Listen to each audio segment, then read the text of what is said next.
Hi hello అండి అందరికీ welcome back to my channel Krishnajyothi. This is my kitchen. ఈ కిచెన్లోనే అండి నేను రోజు గిన్నెలతోనూ చాకులతోనూ కూరగాయలతోనూ మాట్లాడుతూ యుద్ధం చేస్తాను. అవి మమ్మల్ని వద్దు తినొద్దు అని అంటాయి. మీరు లేకపోతే మేము ఎలా బ్రతకాలి అని నేను అంటాను. మిమ్మల్ని కోసుకొని తింటేనే కదా మేము బ్రతకగలిగేది అని నేను అంటాను. సో అవి వద్దు వద్దు అంటాయి, నేను కావాలి అంట.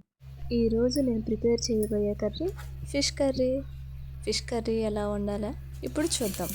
ముందుగా ఫిష్ని తీసుకొని దానిలో కొంచెం దొడ్డుప్పు అంటారు, కల్లుప్పు అంటారు, మీ ఏరియాలో మీరు ఏమని పిలుస్తారో కామెంట్ చేయండి. కొంచెం పసుపు వేసి బాగా క్లీన్ చేసుకోవాలండి. ఫిష్ని బాగా అంటే నీచు వాసన వస్తుంది కాబట్టి, సో ఆ నీచు వాసన అనేది రాకుండా కొంచెం ఉప్పు కొంచెం పసుపు వేసి క్లీన్ చేసుకోవాలి. చూడండి నేను క్లీన్ చేస్తున్నాను. ఇంకా నీచు వాసన వస్తుంది అనుకుంటే ఒక స్లైడ్ లెమన్ కూడా వేసుకొని క్లీన్ చేసుకోండి. అప్పుడు ఇంకా అసలు నీచు వాసన అనేది రాదు. ఇంకా లేదు నీచు వాసన వస్తుంది అనుకుంటే బియ్యం కడిగిన వాటర్ ఉంటాయి కదండి, వాటితో క్లీన్ చేసినా కానీ అస్సలు రాదన్నమాట నీచు వాసన అనేది. సో చూడండి నేను ఎలా క్లీన్ చేస్తున్నానో అలా క్లీన్ చేసుకోవాలి. చేతితో అలా అనడం వల్ల నీచు వాసన పోదండి. సో చూడండి నేను ఎలా క్లీన్ చేస్తాననేది అలా క్లీన్ చేసుకోండి. అలా వెడల్పుకి మీరు ఏమని పిలుస్తారో దాన్ని బట్టి అండి. మేమైతే దీన్ని దాకా అంటాము, లేదా దేశా అని అంటారు. కొన్ని ఏరియాల్లో ఒక్కొక్కలా పిలుస్తారు. సో మా ఏరియాని బట్టి మేము దాకా అని అంటాము, లేదా గిన్నె అని కూడా అంటారు. సో మీరు ఏమని పిలుస్తారో దాన్ని కూడా కామెంట్ చేయండి. నా రెసిపీ కనుక మీకు నచ్చినట్లయితే ఇంట్లో ట్రై చేయండి, సబ్స్క్రైబ్ చేయండి, లైక్ చేయండి, షేర్ చేయండి, మర్చిపోవద్దండి. చూడండి ఎలా క్లీన్ చేయాలో. క్లీన్ అయిపోయిందండి. శుభ్రంగా దాన్ని వాష్ చేసుకుని 1-2 సార్లు కడుక్కోవాలండి. ఫిష్ని కడిగిన తర్వాత శుభ్రం చేసుకోవాలి. చూడండి ఎలా క్లీన్ చేయాలనేది. అలా క్లీన్ చేసుకుంటే నీచు వాసన అనేది రాదండి ఫిష్కి. అలా వాష్ చేసుకోండి. వాష్ చేసుకుంటే చాలా మంచిది. ఇప్పుడు వాష్ చేశానండి. సో పక్కన పెట్టేసుకుందాం. ఏ ఫిష్ అనేది మీకు డౌట్ రావచ్చండి. ఇవి సముద్రం చేపలు, నిజాంపట్నం హార్బర్ నుండి వచ్చిన చేపలు.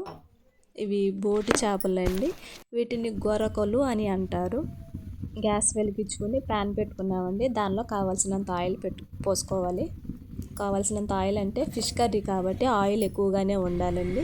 సో అందుకని ఆయిల్ ఎక్కువ వేసుకోవాలి. ఇప్పుడు వీటికి కావాల్సిన పదార్థాలు ఏంటంటే చూద్దాము. అది అల్లం వెల్లుల్లి పేస్ట్ అండి, కరివేపాకు, ఆనియన్, పచ్చిమిర్చి, టమాటో, కావాల్సినంత చింతపండు, ఫిష్. ఇది ఏ ఫిష్ అని మీకు తెలుసో తెలియదో నాకు తెలియదండి. ఈ ఫిష్ పేరు వచ్చి గొరక అంటారు. మీ ఏరియాలో ఏమని పిలుస్తారో వాటిని కామెంట్ చేయండి.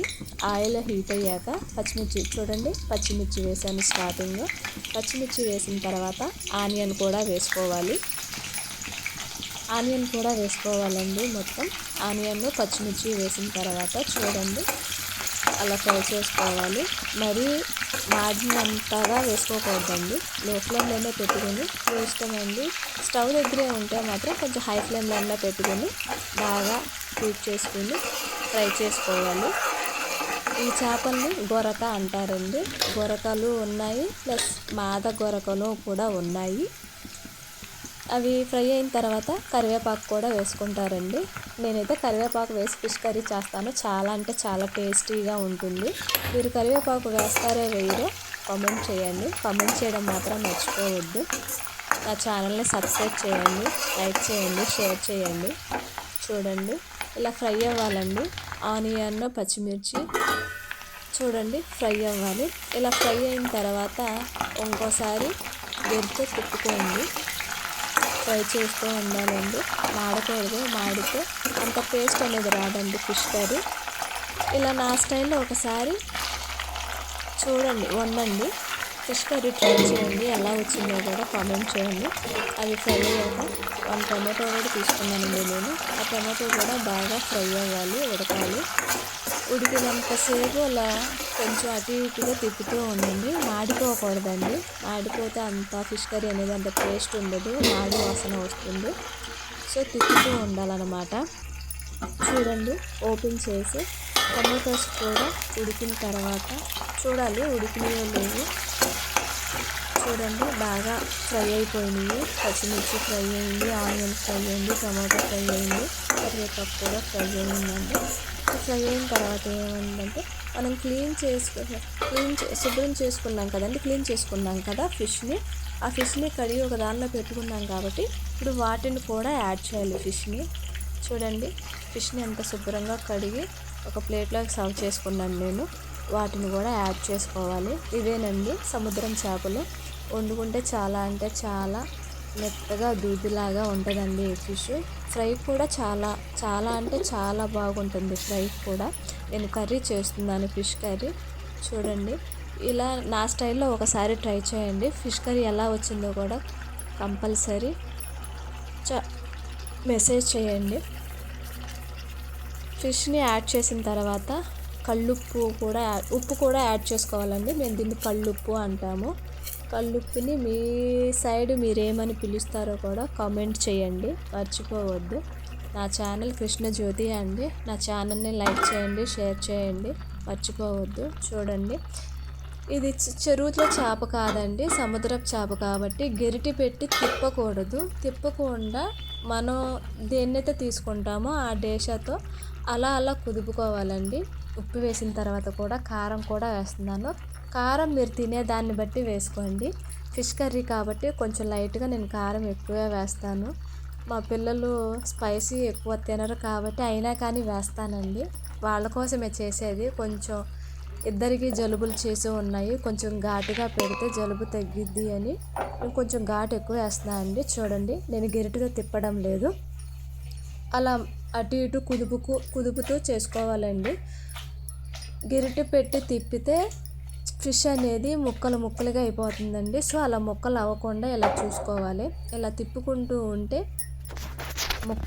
ఫిష్ అనేది తునగకుండా ఇలా స్ప్రెడ్ అవ్వకుండా ఉంటుందండి. చూడండి, అలా ఉండాలండి, అలా ఉండేటట్టే చేసుకోవాలి. గెరిటి పెట్టి అసలు తిప్పకండి, తిప్పితే స్ప్రెడ్ అయిపోతుంది, బాగోదండి అప్పుడు కూర. ఏ పీస్ ఆ పీస్ లాగే ఉండేలాగా చూడండి. ఉప్పు వేసాము, కారం కూడా వేసాము. అయిన తర్వాత కూడా అసలు పీస్ అనేది అసలు స్మాష్ అవ్వకుండా ఉంది కాబట్టి స్మాష్ అవ్వకూడదండి, స్మాష్ అయ్యేలాగా కూడా కలుపుకోకూడదు. ఇప్పుడు చింతపండు మనం తగినంత తీసుకున్నాం కదా, ఆ చింతపండుని నేను ముందుగానే ఇచ్చేసి పెట్టుకున్నానండి. ఇప్పుడు ఆ గ్రేవీ కోసం నేను చింతపండు యూస్ చేస్తాను. చింతపండు ఇప్పుడు యాడ్ చేయాలి. చూడండి ఎలా తిప్పుతున్నానో. గెరిట కూడా యాడ్ చేయొద్దండి, గెరిట యాడ్ చేస్తే అది అనేది స్మాష్ అయిపోతుందండి పీస్ అనేది. సో అలా గెరిట పెట్టి తిప్పకూడదు. నేను ఎలా తిప్పుతున్నానో అలాగే తిప్పండి. చెరువులో చేప అయితే అండి మనం గెరిట పెట్టి తిప్పినా కూడా పీస్ అనేది ముక్కలు అవ్వదండి, అలాగే ఉంటుంది, అంత గట్టితనం ఉంటుంది. ఇవి సీ ఫుడ్ కాబట్టి చాలా అంటే చాలా టేస్టీగా ఉంటుందండి. అంతా న్యాచురల్గా ఫామ్ అవుతాయి. చూడండి, నేను చింతపండు కూడా యాడ్ చేస్తున్నాను. చింతపండు యాడ్ చేసినంత ఇప్పుడు మనకి కావాల్సినంత వాటర్ మాత్రమే పోసుకోవాలండి. కొంచెం పులుపుగా ఉండాలి. ఫిష్ కర్రీ అంటేనే కొంచెం పులుపు ఉండాలి. పులుపు ఉంటేనే ఫిష్ కర్రీ అనేది చాలా అంటే చాలా టేస్టీగా ఉంటుంది. చూడండి, మీకు తగినంతగా పోసుకోండి చింతపండు. వాటర్ కలిపి మీకు కావాలి అనుకుంటే కొంచెమే పోసుకోండి. పులుసు ఎక్కువగా కావాలి, గ్రేవీ ఎక్కువ కావాలి అనుకుంటే మాత్రం కొంచెం ఎక్కువ వాటర్ యాడ్ చేసుకోవాలి. నేను తగినంతగా తీసుకుంటానండి, మరీ అలా ఎక్కువ కాదు, మరీ అలా తక్కువ కాదు. కావాల్సినంత వాటర్ తీసుకొని యాడ్ చేసుకుంటాను. ఇప్పుడు చూడండి, ఇప్పుడు కూడా గెరిటె పెట్టొద్దండి, అలాగే సైడ్స్కి తిప్పుతూ ఉండాలి. తిప్పుతూ ఉన్న తర్వాత మనం చింతపండు వాటర్ ఎప్పుడైతే యాడ్ చేస్తామో అప్పటి నుంచి ఫ్లేమ్ అనేది హైలో ఉండాలండి. చూడండి, 50% ఉడికిపోతుంది చూడండి. అలా వస్తుందండి. అలా వచ్చిన తర్వాత మనం అల్లం చిన్నులపై పేస్ట్ అనేది యాడ్ చేసుకోవాలి. ఇప్పుడు యాడ్ చేసుకుంటేనే కర్రీ అనేది చాలా అంటే చాలా బాగుంటుందండి. చూడండి నేను ఎలా యాడ్ చేస్తున్నానో అలా యాడ్ చేయండి. రెసిపీని ఫిష్ కర్రీని ఎలా చేసుకున్నా బాగుంటుందండి. కాబట్టి చేసుకునే విధానం కూడా మనకు తెలియాలి. సో అందుకని చూడండి ఫిష్ కర్రీ చాలా అంటే చాలా వరకు ఉడికిపోయింది. గరిటె మాత్రం పెట్టి తిప్పకండి, పీసులు అనేవి స్మాష్ అయిపోతాయి. సో ఇప్పుడు కూడా ఏం చేస్తారంటే అటు ఇటు తిప్పుకోండి. అటు ఇటు తిప్పుకుంటే మీకు తెలిసిపోతుంది అనమాట. చాలా అంటే చాలా బాగుంటుందండి ఫిష్ కర్రీ. మీరు కూడా ఒకసారి ట్రై చేయండి. ట్రై చేసి ఎలా వచ్చింది అనేది చూడండి. ఎక్కడ అనేది ఏ టు జెడ్ ఫస్ట్ నుంచి లాస్ట్ వరకు వీడియోని చూడండి. అసలు స్కిప్ చేయొద్దు. స్కిప్ చేస్తే ఎక్కడ ఏది వేసారు అనేది మిస్ అయిపోతారు. చూడండి ఎంత బాగుందో ఫిష్ కర్రీ అనేది.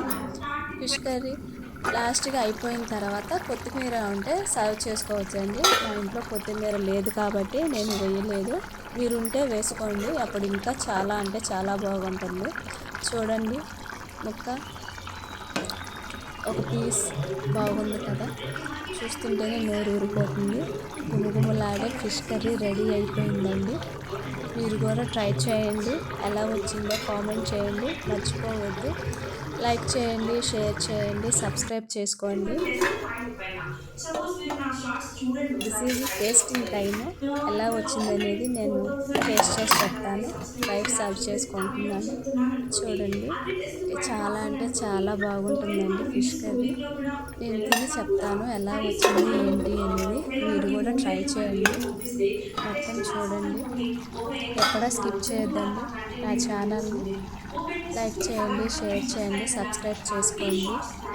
ఫిష్ కర్రీ రెడీ అయిపోయింది. చూడండి ఇది సీ ఫుడ్ అండి. న్యాచురల్గా ఫామ్ అవుతాయి కాబట్టి చాలా అంటే చాలా టేస్టీగా ఉంటుంది. స్టవ్ ఆఫ్ చేసుకోండి. వేడి వేడిగా ఉంది. నాకు చేపల ఫ్రై ఫిష్ కర్రీ అనేది చా ఏ కూర అయినా సరే, ఏ కర్రీ అయినా సరే వేడి వేడిగా తింటేనే చాలా అంటే చాలా బాగుంటుందండి. చల్లారిన తర్వాత తినాలంటే అసలు ఇష్టం ఉండదు. నేను ఏదైనా సరే వేడిగానే సర్వ్ చేసుకుని తింటాను. చాలా అంటే చాలా బాగుంటుంది ఫిష్ కర్రీ. ఎమ్మీగా ఉందండి. చాలా అంటే చాలా బాగుంది. గుమగుమలాడే ఫిష్ కర్రీ చాలా అంటే చాలా బాగుంటుంది. మీరు కూడా ట్రై చేయండి. లైక్ చేయండి, షేర్ చేయండి, సబ్స్క్రైబ్ చేయండి. సూపరు. క్లియర్‌గా చూపిస్తది. ఎందుకు కన్‌ఫ్యూజ్ అవుతున్నారు?